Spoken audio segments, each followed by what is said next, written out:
Ladies and gentlemen, boys and girls, welcome back to the most electrifying install videos on the old internet. We'll be your doctors today, injecting you with a little bit of knowledge, because in today's dose, the nurse has lined up a lethal prescription of the GR86, BRZ, and FRS front-lower control arms. Now, I get that there's a lot going on in the world today, but if your life was going in the correct direction, you would know that this is part 3 of our unofficial, well, kinda, sorta, maybe, Super Lock front series for your GKTECH. Now, previously we discussed the inner tie rods and the bolt-on angle kit, but today we reached the meat and potatoes of the stew that sous chef GK has been slow cooking for a while now. Let's dive in head first. So once you rip that box to shreds, you will uncover 2 beautiful boomerangs that have been bolted together, which makes up the Super Lock lower control arm. If you're a GK veteran, you know that we love throwing as much heart and soul as well as a plethora of features at these as humanly possible, so let's dissect. Firstly, these 2 puppies are laser cut from the metal of the gods, aka 4130 Chromoly Steel. They come in 2 different lengths, starting at OEM length and adjusting out to plus 30mm from OEM,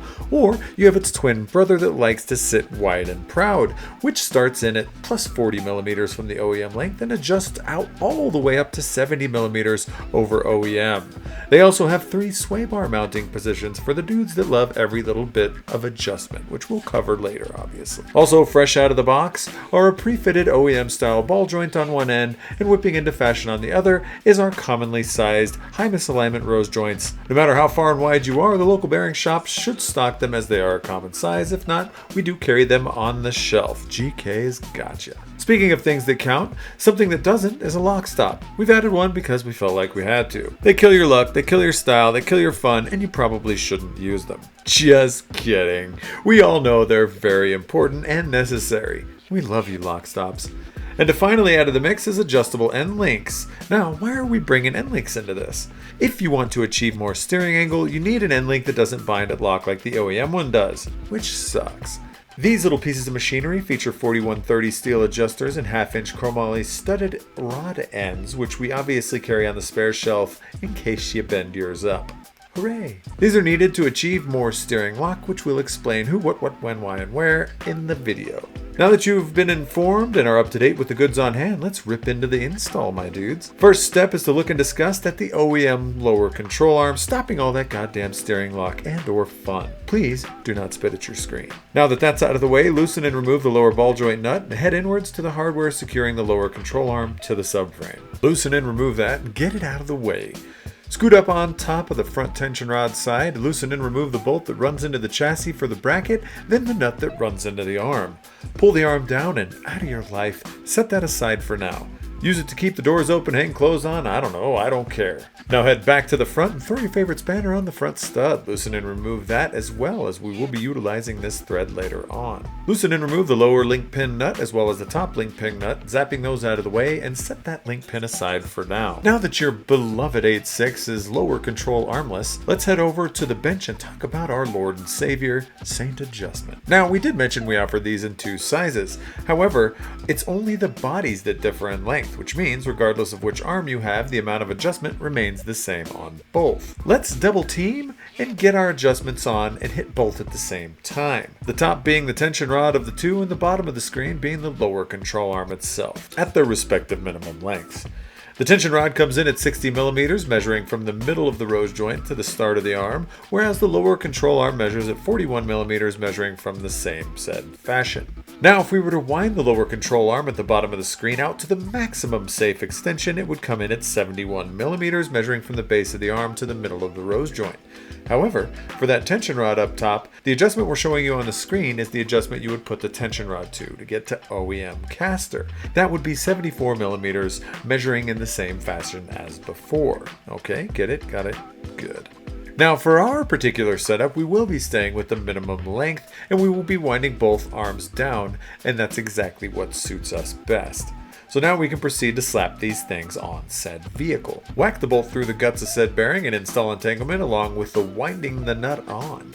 Throw the ball joint through the bottom of the knuckle, spinning the top nut on and leaving that arm loose and it's home for now. Head back to the bench and retrieve your tension rod. Assemble said tension rod by throwing the inserts into the bearing. Assemble the OEM bracket into the bottom of the bearing and throw the bolt through the guts. You will need to install this as one piece.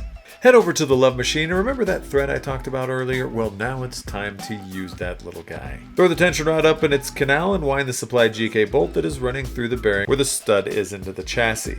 Now let that hang for now. Throw our supplied hardware through the tension rod and the lower control arm, uniting the two arms who have been estranged for some time now. Leave them loose for now, hanging 5 peacefully amongst each other. Head back to the front bracket, throw the bolt through said bracket, tighten said bracket down, then head over to the main bolt where the stud was and tighten and torque that down to the specs shown here on the screen.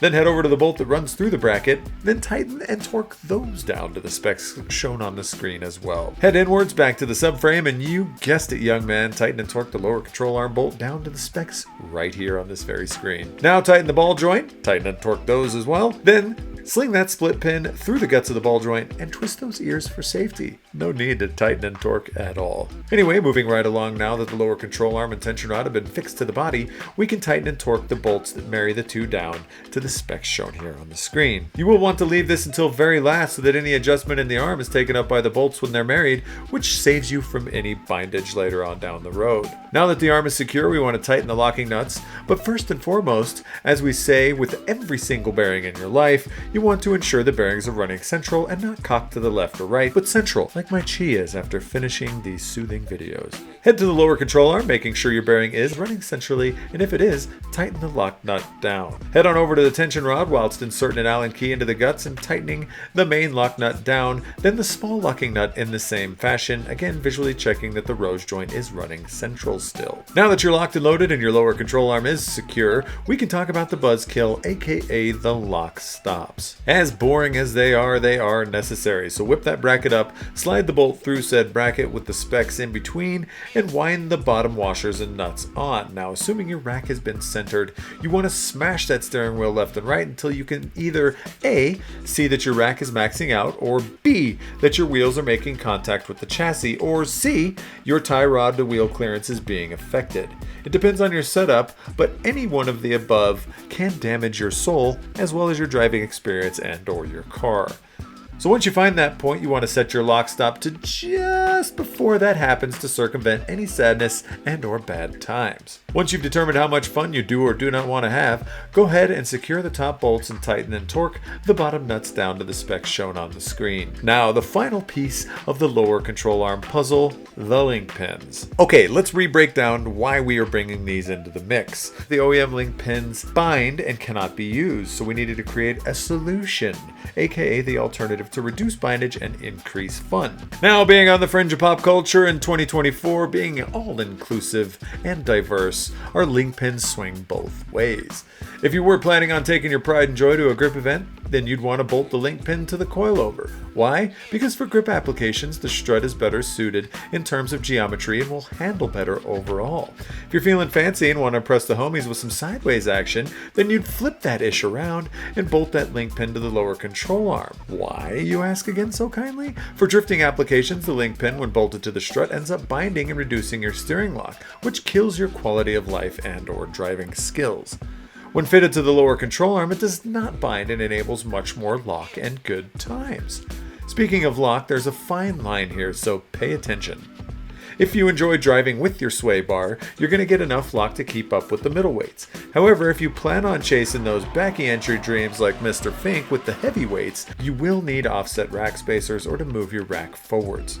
And with moving your inner tie rods forward with either the rack spacers or relocation kit comes clearance issues between the inner tie rods and your link pins. When striving for maximum lock, the sway bar needs to be removed and the end link would ultimately need to be removed as well. We'll cover more of this in the pro setup in the coming video episodes as we ramp up to that goddamn intensity. Now, just when you thought you were running out of options and diversity in this goddamn video, we've included adjustability for the sway bar on the lower control arm. Now, the further hole from the body of the car would offer the stiffest settings these bad boys have to offer, and obviously the further inwards you go, the softer it will be. That means the center hole would be the closest to OEM settings. We want to ride on the soft side on our setups. Again, totally personal preference.